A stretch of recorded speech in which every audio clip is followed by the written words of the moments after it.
I was sitting in a break room recently listening to a colleague. She was passionate, almost fiery, ranting about the news, specifically about border control and the tactics used by ICE. Throughout the conversation, she kept emphasizing her specific ethnic roots, listing them off like a pedigree, seemingly distancing herself from the label of just American. To her, the idea of keeping people out based on where they were born or enforcing strict borders was the ultimate evil. She called it colonizer energy. But then barely a minute later, the topic switched to a new hire in our department. Her demeanor immediately shifted. She leaned in, voice lowered, and said, "We need to get rid of him. He just doesn't fit our culture. He's not one of us." She began outlining a strategy to exclude him from meetings and make him uncomfortable so he'd eventually leave on his own. And it hit me right then, the sheer irony of the moment. She was furiously condemning a government agency for exclusionary tactics while simultaneously acting as the border patrol of her own social circle. It raises a jagged question that we rarely want to look at directly. Why do we so often prioritize our ethnic tribes over our national identity? And more importantly, how often do we unknowingly reenact the very history of colonization and exclusion we claim to hate? That anecdote just perfectly frames the challenge, doesn't it? We are constantly negotiating our allegiance, whether we realize it or not. Yeah.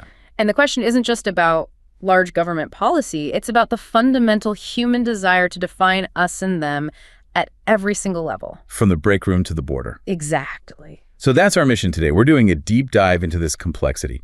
We're going to analyze how national pride is earned, or if it even is, and how conditional that loyalty turns out to be. And we'll look at why group identity so quickly becomes exclusionary. Right, and how these large, diverse nations really struggle with policies that are specifically designed to unify their citizenry, but often end up leading to institutionalized division instead of cohesion. And to start, we have some incredible research that acts like an X-ray, really revealing the, let's call it, the contractual basis of American patriotism during one of the nation's greatest crises. Okay, so to understand this idea of conditional loyalty, we have to start with the foundation, the philosophy of the state itself. Where does allegiance even come from? It's a fundamental question, and historically there are two competing ideas of state capacity that really influence how we view patriotism. The first one is probably the one most people implicitly get, the coercive view. The idea, championed by Thomas Hobbes, that the state's strength comes from its power. Its ability to enforce laws, levy taxes, compel military service, its power through coercion and organization. It's effective, for sure, but it doesn't really inspire what you'd call intrinsic loyalty. Precisely. That's the strong state built on fear or, necessity. The alternative, and the one that really interests us today, is rooted in Enlightenment thinkers, people like Rousseau and Locke. The social contract perspective. But the social contract. This suggests that the state earns its strength, it becomes consensually strong by fulfilling its side of the bargain. So it's a two-way street. It is entirely a two-way street. Loyalty, obedience, compliance from the citizens are exchanged for tangible government offerings. Things like protection, rights, prosperity, it all relies on reciprocity. And that idea, reciprocity, is really difficult to test in a modern state because so much of what we do, like paying our taxes, is mandatory. You can't tell if it's genuine loyalty or just fear of the IRS. Exactly. So to truly test the social contract, you need a couple of things. First, you need costly voluntary actions that benefit the country as a whole. Things people choose to do, even at a personal cost. And second, you need a massive, observable change in the government's role in society over a really short period. And that is exactly what the United States in the 1930s and 40s provided. It's the perfect natural experiment for this very question. Let's set the stage, because it's hard to grasp the scale of the Great Depression today. This wasn't just a recession. Oh, not at all. It was a systemic collapse. I mean, you have the U.S. GDP shrinking by over a quarter. A quarter. Unbelievable. And unemployment didn't just tick up a few points. It hit a crippling 25%. 1 in 4 people out of work. Banks were failing everywhere, wiping out life savings. It just fundamentally destroyed trust in the political and financial systems. The public widely felt that the established order was completely failing them. How could you not? It's hard to feel patriotic about a country that feels like it's abandoning you, leaving you to starve. So in that moment of crisis, what was the government's response to try and rebuild that relationship, to honor its side of the contract? Franklin D. Roosevelt's New Deal, running roughly from 1933 to 1939. And you really can't overstate the scale of this. It was the largest peacetime expansion of the public sector in U.S. history. So the government's share of the economy, the GNP, it basically doubled. Nearly doubled, yeah. It went from about 4% to 9%. And crucially, this marked the first time the federal government made direct, sustained payments to millions and millions of ordinary citizens. It's a total shift in the relationship. It fundamentally changed the contractual relationship from one of sort of distant coercion to one of active provider and protector. The government was suddenly in your life, helping you directly. Let's unpack some of these key programs, because the names are famous, but the scale is what matters. We all hear about the WPA, the Works Progress Administration, which at its peak was the largest employer in the United States. It literally put millions of people to work building roads, bridges, public buildings, tangible improvements in their own communities. And what else was on the table? This wasn't just about public works. No, you had the Federal Emergency Relief Administration, or FERA, that provided direct cash relief to the needy. That was a huge shift, just giving people money to survive. And a huge part of the country was agricultural then. A massive part. So you had the AAA, the Agricultural Adjustment Administration. It aimed to stabilize farm prices and provide direct grants to farmers who were suffering not just from the economic crisis, but also, critically, the environmental crisis of the Dust Bowl. And we can't forget what was happening to homeowners. People were losing their houses. Foreclosures were rampant. So another agency, the Homeowners Loan Corporation, or HOLC, stepped in.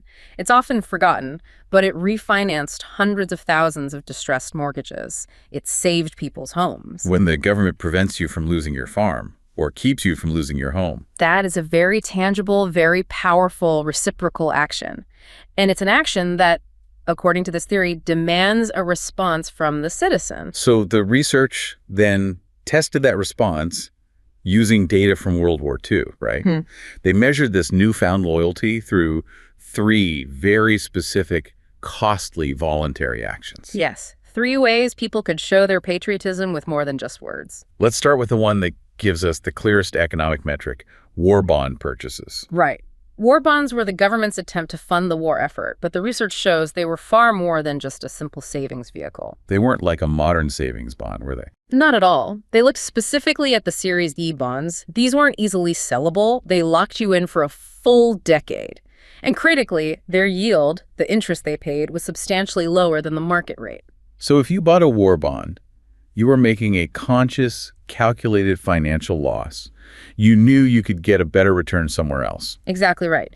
The researchers calculated that Americans buying these bonds were overpaying for purely patriotic reasons by an estimated 23% to 47% relative to what the bond was actually worth. Almost half the value is just a donation to the cause. It was a sacrifice. That overpayment, that 23% to 47%, is a direct, measurable cost of patriotism. And what's amazing is that surveys from the time confirmed it. What did people say? Roughly 95% of buyers cited patriotic motives, not financial investment. They were doing it for their country. This was concrete reciprocity in action. That just makes the cost of allegiance incredibly clear. Okay, so the second measure was volunteering for the Army, which is an even more profound kind of sacrifice. It really is. I mean, volunteering meant trading the security of civilian life, often in a higher-paying war industry job, for low military pay and the very real, immediate physical risk of death overseas. These were the people who signed up before their number was called. Yes. By the time the draft was fully underway, over 1.1 million men had volunteered. That's about 19% of the total U.S. armed forces. And they were taking on a much higher risk. A significantly higher risk. The research notes they voluntarily accepted a risk factor 5 times greater than those who waited for conscription. It was an enormous personal cost. And the third measure, military medal recipients, was, I guess, the ultimate proof of commitment. Often the ultimate sacrifice, yes. Recognizing costly heroism, often resulting in death. So when the researchers mapped these 3 measures of patriotism, the bonds, the volunteers, the medals, onto the geography of New Deal spending, what did they find? They found a stark, undeniable link. It was crystal clear. Counties that received more New Deal support showed markedly higher WWII patriotism across all 3 measures. Is there a specific number on that? Yeah, the correlation was strong. Doubling the New Deal spending in a given county was associated with a 19% increase in war bond purchases and an 8% increase in volunteering. The government's investment in citizens was directly repaid in loyalty and sacrifice. Now, this is a crucial point. This isn't just a correlation.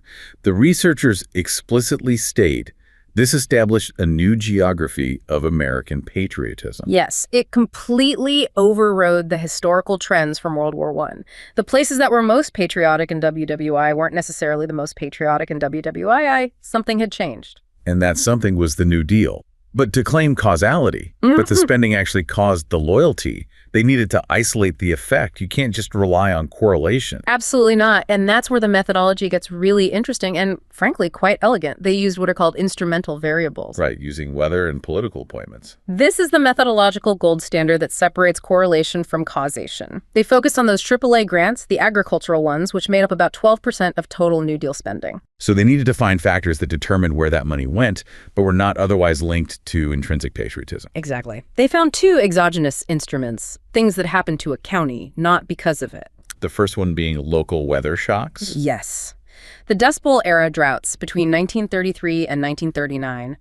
A drought is devastating, and it obviously necessitates government aid, but it's a random act of nature. A drought doesn't make the people in that county inherently more or less patriotic than their neighbors. Precisely. However, a drought plus a massive AAA grant meant a sudden, measurable, life-saving intervention of federal aid that your neighbors didn't get.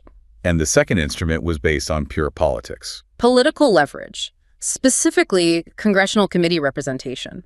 Whether a county's representative just happened to sit on the powerful agricultural committee meant that county had better access to those AAA funds. Regardless of its underlying need or political sentiment. Right. Again, being on a committee is an exogenous event. It determined the flow of money, not the pre-existing loyalty of the citizens. It's a fantastic natural experiment. So what did the analysis of these instruments prove? It proved the contractual hypothesis. Yeah. Absolutely. They demonstrated a powerful causal effect. The droughts only increased patriotism when they were accompanied by government support through those AAA grants. So let me get this straight. If you were hit by a crisis and the government helped you, you reciprocated with loyalty and sacrifice. Yes. But if you were hit by the exact same crisis and the government was absent, your patriotism did not significantly increase. That's the finding. The contract had to be fulfilled, help had to be delivered. That mechanism is so clear. Reciprocity is conditional on help received. But even within the same county, the contract wasn't universally fulfilled, was it? No, and this is where we start seeing the tribal breakdown, even at the economic level. This is a vital nuance in the research. They drilled down to who actually benefited from the AAA grants. They did. And the programs, by design, were largely to help stabilize prices, which mostly benefited property owners, landowners. So, where AAA outlays were rich, farm owners were significantly more likely to join the Army. They had received substantial, tangible financial benefits, and, in a sense, they repaid the debt. But the people working the land, the farmhands, they didn't necessarily benefit. In fact, they were sometimes hurt by it.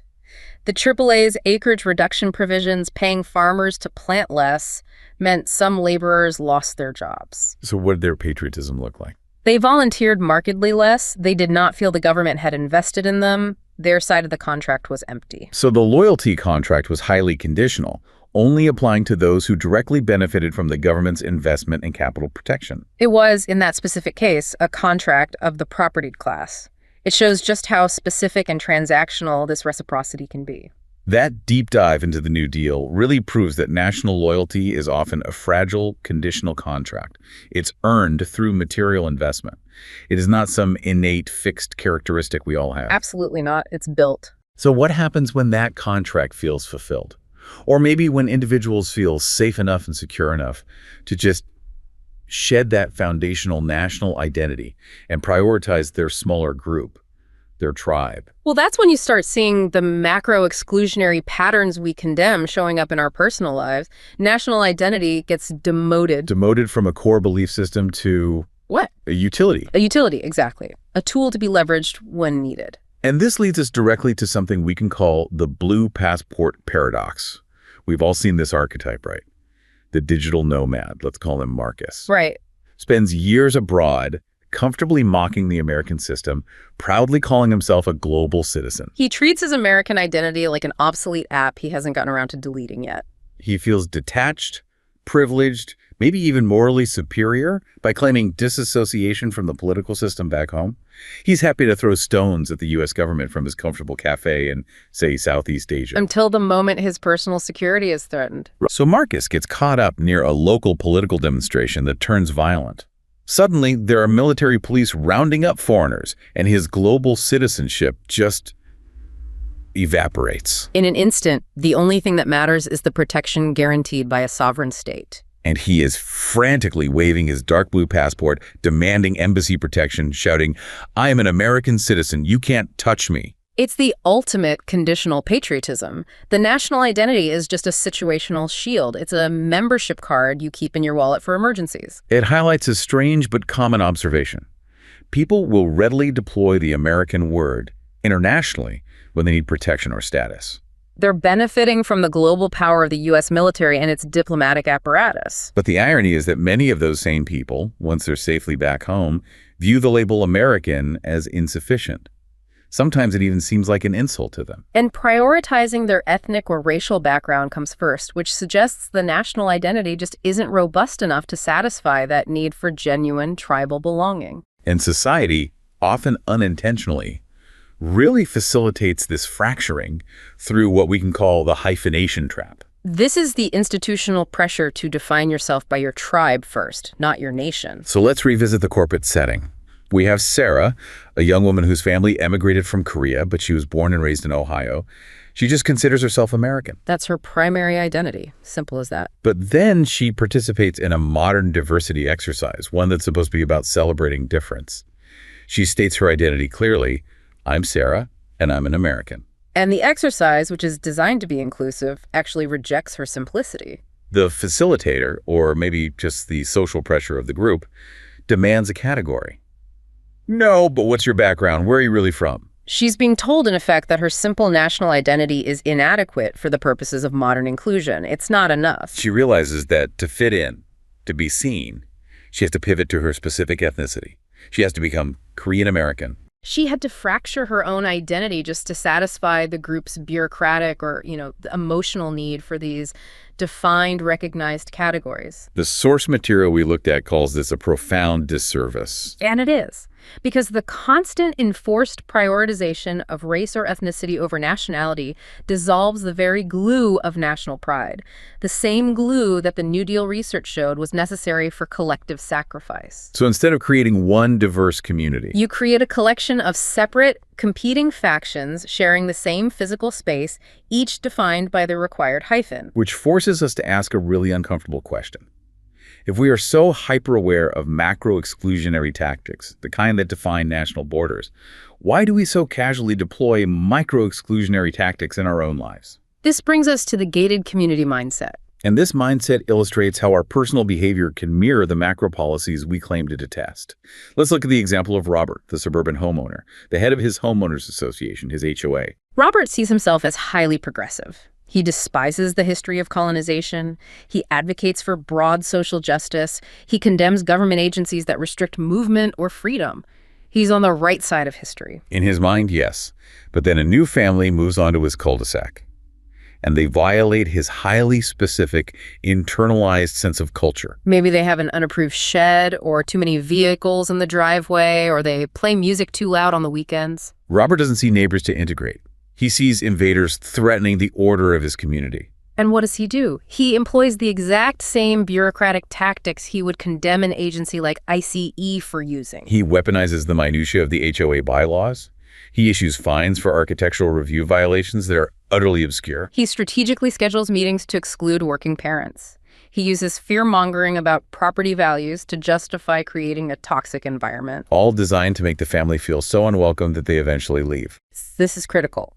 Robert is practicing micro-exclusion, but the intent is identical to the macro-exclusion he condemns: to enforce the social contract of his territory and eliminate the perceived threat to his established order. He's acting as the border patrol of his own community. And the structural parallel is just inescapable, even if the scale is different.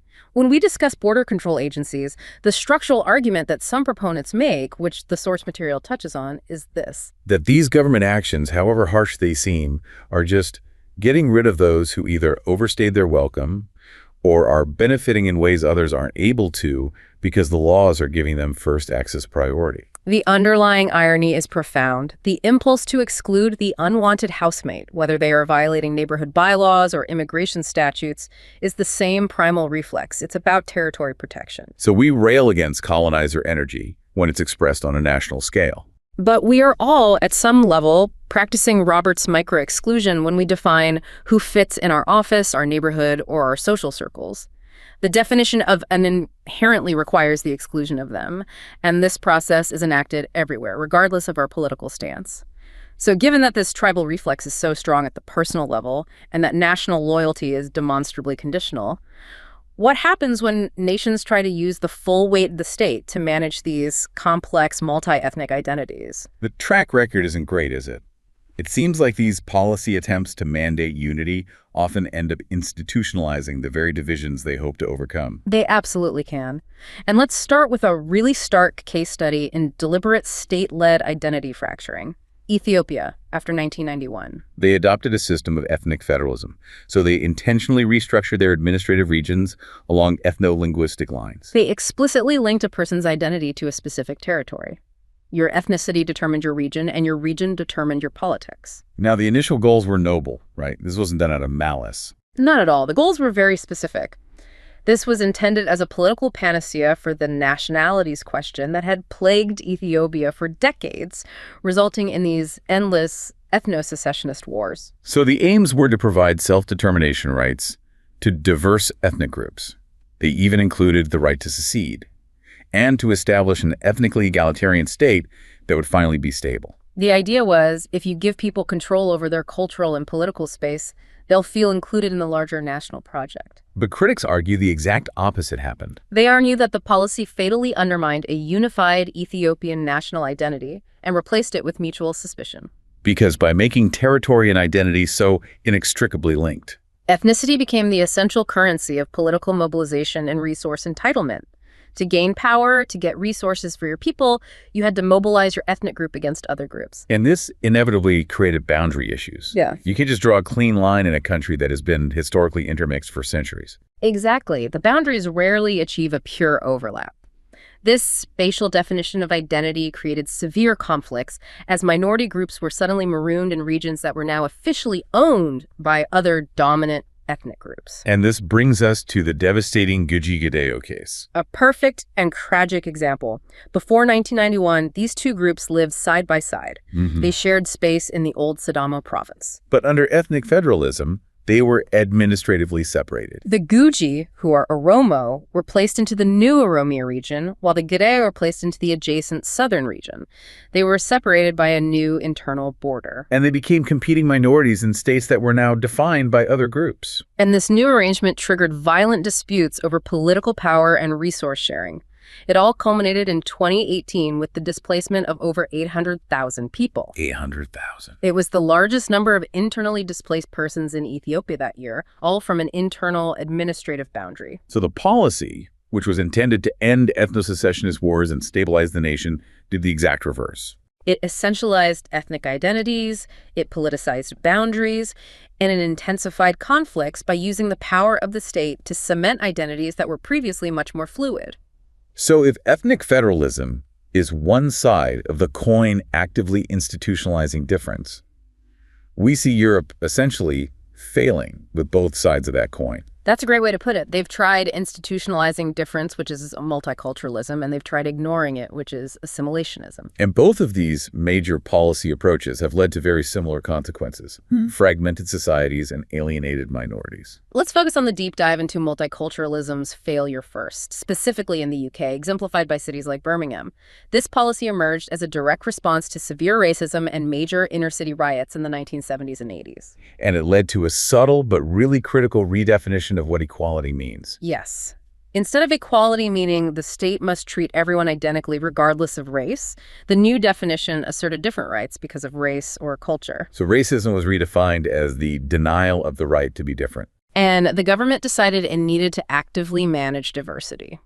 How did the state go about managing it? What did that look like on the ground? Well, local and national governments created and empowered specific umbrella groups to represent ethnic interests. You had the Asian Community Coalition, the Black Cultural Forum, and so on. So the state started channeling resources, grants, and political power primarily through these ethnically based organizations. That's right. If you were a member of a minority group, the state's way of interacting with you was through the designated leader of your ethnic box. That just sounds like a formula for competition, not for unity. It was. This system led to what analysts termed plural monoculturalism. Plural monoculturalism. Break that down. Instead of fostering integration, the local councils effectively assigned every member of a minority group to a discrete, government-sanctioned community. It defined the needs of that community as a whole, and then it pitted these groups against each other in a zero-sum game for resources and influence. So if one umbrella group secured funding for a new community center, the other group felt slighted and viewed the first group as their rival, not their ally, in a broader struggle. Precisely. And the detrimental impact was starkly visible on the streets. If you look at the 1985 Handsworth riots, you saw Asian, black, and white demonstrators united. What were they protesting against? Poverty and police harassment. They had a shared grievance against the macro system. They were united by class and experience. But then, 20 years later, in 2005... In the 2005 Lascelles riots, the fighting was strictly between black and Asian communities. That is a staggering shift. From allies to rivals. It shows that institutionalizing identity forced individuals to affirm their distinction from others in order to secure resources from the state. The policy inadvertently created the framework for communal violence. As the analysis concluded, the engagement model tended to result in competition between communities for resources, and that cemented divisions that eventually broke out into ethnic conflict. Now, let's quickly contrast that with the failures of assimilationism in France and Germany, which, despite having the opposite approach, resulted in similar societal fractures. Let's start with Germany and the gastarbeiter. So after World War II, Germany needed workers for its economic miracle. They recruited millions of Turkish guest workers, Gastarbeiter. But crucially, the government always treated them as temporary. And the German citizenship law at the time was just sanguinis. Right. Citizenship based on bloodline or parentage, not birthplace. So they denied the vast majority of these workers and their children citizenship for decades. So the government's message was basically, you are here to work, but you are not and will never be one of us. That's the message. And by excluding them politically and structurally, the government removed any incentive for the Turkish community to fully integrate. It actually encouraged cultural preservation and the emergence of parallel communities. Which, ironically, led to increasing German antagonism toward Muslim culture. Exactly. Even today, many people of Turkish descent remain structurally external to the national community because of those early policy choices. And then you have France, which theoretically rejects identity politics entirely, but failed through sheer denial. French assimilationism is, in theory, colorblind. It aims to treat everyone equally as a French citizen, period. But in practice, that approach ignored systemic racism. It did. And instead, it lumped citizens of North African descent into categories like Muslim or immigrant, effectively casting them as alien to the nation, even if they were born and raised French. So they ignored their ethnic reality, but then enforced a collective othering definition of them anyway. Exactly. This resulted in a deeply disaffected second generation, the children of immigrants, who felt estranged from both their parents' culture, which was often viewed as archaic, and the wider French society, which rejected them based on their appearance or background. They were caught without a culture. A cultural vacuum. And that vacuum fueled identity politics, leading some to turn toward political Islamism as an expression of their inchoate rage. Especially when the state responded by banning symbols of difference, like the burqa. Which only reinforced their sense of alien status. So whether the state actively institutionalized differences, like in the UK and Ethiopia, or tried to ignore them through theoretical colorblindness, like in France and Germany, the result was the same. Deep social fragmentation. And this points to the fundamental flaw of institutionalized identity management. Which is what? That group identities are fluid, they're complex, and they arise from organic social interaction. State policies, both multiculturalism and assimilationism, failed because they treated minority communities as homogeneous wholes. They empowered unrepresentative leaders and cemented these political constructs that were far more rigid than the social realities on the ground. Because if you look at those realities, the lines are never clean, they're messy. Right. A black Christian likely has more in common with a white Christian than with a black atheist. A Bangladeshi socialist will likely align politically with a white socialist more than with a Bangladeshi conservative. But the state doesn't see that nuance. When the state forces an identity, it inevitably chooses the wrong criteria, solidifies artificial barriers, and channels resources and loyalty away from the broader national contract and back toward the microtribe. This deep dive has truly revealed the fragile and, frankly, transactional nature of allegiance. It's really quite stark. It is. From the farmers who bought war bonds because the government saved their farms, to the digital nomad who only waves the flag when threatened by foreign police. To the suburban HOA head enforcing his own micro-border control. The desire for inclusion in us is just inextricably linked to the exclusion of them. And we've shown that this desire operates at every single scale. Contractually, patriotism is earned through reciprocity. It isn't a given. Structurally, attempts to manage identity through policy, whether it's ethnic federalism in Ethiopia or multiculturalism in the UK, paradoxically institutionalize and intensify the very divisions they are meant to solve. And then personally, we see individuals practicing micro-exclusion in their daily lives while condemning the macro systems that do the same thing. The core tension remains this. Whether loyalty is demanded by the state or earned through a contract, the human instinct is to draw a line somewhere. And the tragic irony is that state policies, whether they're designed to be maximally inclusive or purely assimilative, often just reinforce this tribal impulse. They reinforce exclusion rather than true inclusion. They solidify identities that really should remain fluid. Real integration, as we've concluded, is rarely a product of state policy or, a mandated diversity exercise in an office. It seems to require civil society and the individual organic bonds that people form outside of these rigid political structures. I think so. And the enduring challenge for all of us is to recognize that the colonizer energy we critique in large systems, from national borders to bureaucratic exclusion, is often simply the primal human reflex to protect one's territory, whether that territory is a nation, an ethnic region, or just the quiet order of a suburban cul-de-sac.